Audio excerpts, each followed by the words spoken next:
Hello everybody, in this video we show you how to fix this error. When installing dependencies, it relaunches Windows.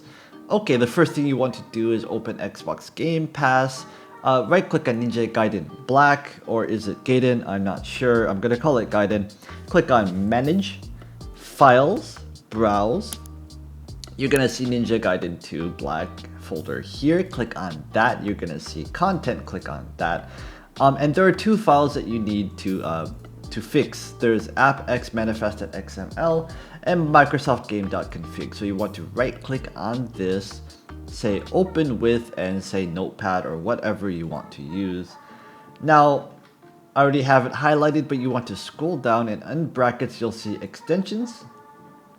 Now you want to delete this. You can read what it does. It installs these distribution packages which are crashing your computer, so you don't want these. So delete that, save the file, close it, and the next thing you want to do is click on microsoftgame.config.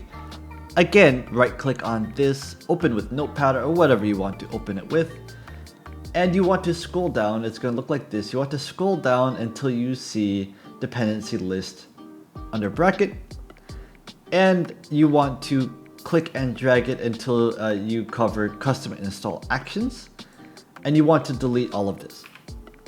And then you want to save the file and close the file, save it, and launch the game. And then when you launch the game, close any installing dependencies pop-ups you'll see. Then once you've done that, the game will no longer crash on startup. Congratulations, you fixed it. If this helped you, please leave the video a like and please subscribe. Thank you very much.